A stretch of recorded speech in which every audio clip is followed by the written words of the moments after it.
Jimin, তুই এখানে কেন? তোকে না মানা করেছি আমার ঘর থেকে আসতে। আর মা, তোমাকে আমি বলেছিলাম জিমিনের ভরণ পোষণের दायित्व আমার। क्यों मम्मी क्यों? आपको मैंने बोला था जिमिन को किसी के सामने लाइए मत, उसका मेंटल हालत कुछ ठीक नहीं है। अब क्यों लेके आई? और साहिब, आप किसी और को ढूंढिए। और মা, তুমি কেন সবার সামনে ওকে এনেছো? আমি তোমাকে মানা করেছিলাম, আমি বলেছি ওর ভরণ পোষণের দায়িত্ব আমি তোমাকে দেব। তুমি তাও আমার কথা না শুনে আমার অবর্তমানে জিমিনকে অন্যজনের সামনে নাচনে বাড়ি হিসেবে দাঁড় করে দিয়েছো জহুরি মন্ডিতে। আর যাই হোক, তুমি খুব ভালো করে জানো আমি জিমিনকে আনিছি অন্য কারণে। ए लड़की, मुझे तेरी बात नहीं सुनना है। मुझे वो पसंद आ चुकी है और हमें वो चाहिए। हम उसे ले जाएंगे। कितना लेती है ये लड़की एक रात के लिए?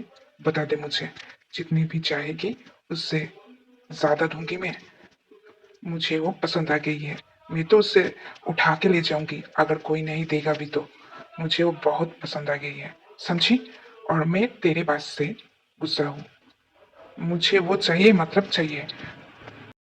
आयु बेगम जी, हमें वो पसंद तो आज है, हमें वो लेना है।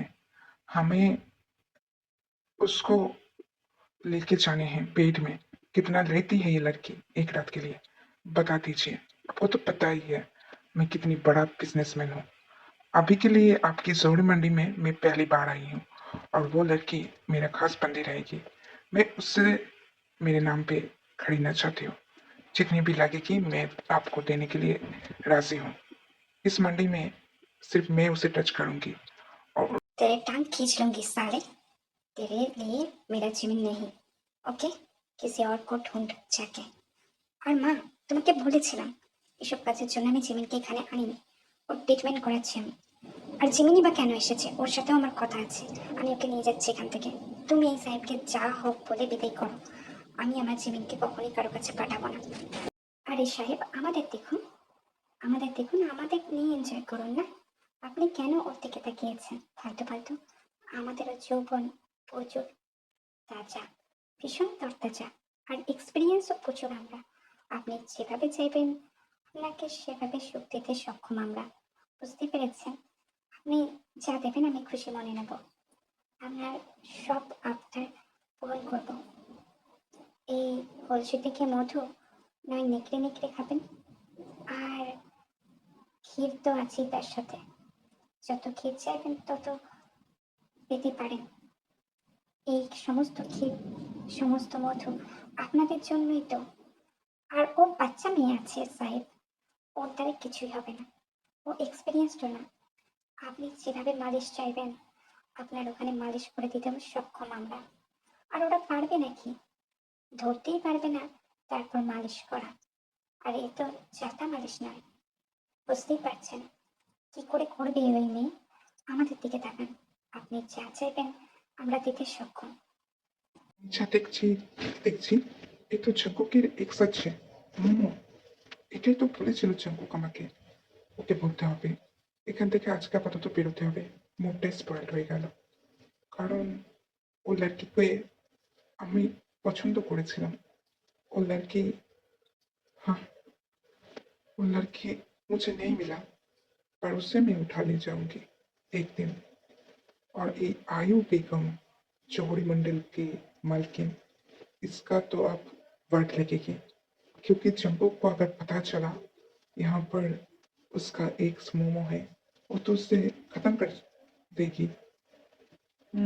पर मुझे लगता है इसके अंदर कुछ है। কিছু তো ভাবনা আছে এখানে। জহরি মন্ডিতে জাঙ্কুকের এক্স মোমো কেন থাকবে? কি জন্য থাকবে? আয়ু বেগমকে জোর করে এনেছেন, কিন্তু যতটা শুনেছি জহুরি মন্ডিতে সবাই নিজের ইচ্ছায় আসে, কাউকে জোর করা হয় না। মাথাটা ধরেছে, আপাতত একটা ধরিয়ে নিয়ে বেরোতে হবে এখান থেকে। আন্টিকে বকো না, দেখতে আন্টি আমায় নিয়ে যায়নি, আমি নিজের ইচ্ছে গিয়েছিলাম। আমার ভীষণ গিল্টি ফিল হচ্ছিল। তুমি আর কত দেখবে?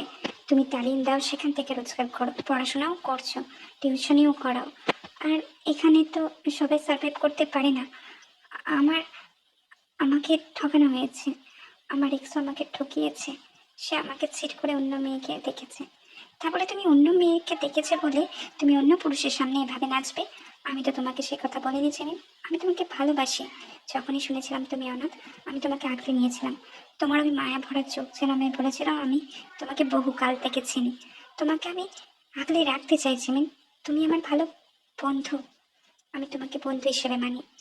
তুমি এখানে এসেছো শুধুমাত্র 6 মাস হয়েছে, আর তাতেই তুমি মনে করেছো যে তুমি বোঝা হয়ে গেছো। আমার মা তো তোমাকে এরকম ভাবে ট্রিট করেনি জিমিন, না দিতে। আন্টি কিছুই বলেনি, আমি গিয়েছিলাম। আসলে আমি চেয়েছিলাম যে যদি তোমাদের কিছু উপকার হয়। না জিমিন, এইভাবে উপকার করা লাগবে না আমার, বুঝতে পেরেছো? তুমি তোমার হেলথে খেয়াল রাখো, তোমার শরীরের অবস্থা খুব খারাপ। পরশুদিন ভীষণ জ্বর এসেছিল। আর তোমার এক্সের কথা বাদ দাও, সে একজন চিটার। তুমি কেন সবিনের কথা ভাবছো? সে তোমাকে কোনোদিনও ভালোই বাসেনি, সেটা ইয়ঞ্জনকে ভালোবেসেছে। তুমি ইন ফিউচারে বেটার কাউকে পাবে। তোমার মনে হয় তে এখানে আসার পর তো আরো হবে না। ওই ছেলে সুবিন, ও আমার শিলতাহানি করার চেষ্টা করেছিল। ও আমাকে ও আমাকে জোরপূর্বক, আমি ওসব মনে করতে পারছি না। আমি জানি হয়তো সেই জন্যই তোমার প্রতি রাতে তুমি জেগে যাও, তোমার হঠাৎ করেই ট্রমা চলে আসে। আমি চেষ্টা করছি, ডাক্তারের সাথেও কথা বলছি, তুমি তাড়াতাড়ি সুস্থ হয়ে উঠবে। আর ততদিন তুমি কারোর সামনে আসবে না, আমার ঘরে কারোর যাওয়া নিষেধ, তুমি সেখানেই থাকবে। তুমি জানো তো এখানে সবাই ভালো না, ইভেন জৌরি মন্ডিতেও অনেকে আছে যারা মেয়ে পাচার করে দেয়। আমাকে করতে পারে না কারণ আমি আইয়ুব বেগমের মেয়ে বলে, কিন্তু তুমি, তারা তোমাকে দেখে পিছপা হবে না জিমিন। তা আমি বলছি শোনো, তুমি আমার ঘর থেকে বেরোবে না, নাহলে কিন্তু খারাপ হবে। আর এই নাও চকলেট, তোমার জন্য এনেছি। তুমি আমার ভালো বান্ধবী হয়ে থেকে যাও সারা জীবন। আমার সাথে কলেজে চলো না। হ্যাঁ, আমারও তো যাওয়ার ইচ্ছে ছিল, কিন্তু আমি একটু সুস্থ হয়ে নিই, তারপর কলেজে যাব। আচ্ছা ঠিক আছে, এখন খেয়ে নাও। এই বলে তে মুরগির ঝোল দিয়ে ভাতের লকমা মেখে তুলে খাইয়ে দিতে লাগে চিমিনকে। আর চিমিনও খুব আনন্দের সহিত সেই ভাত চিবিয়ে চিবিয়ে খেয়ে নেয়।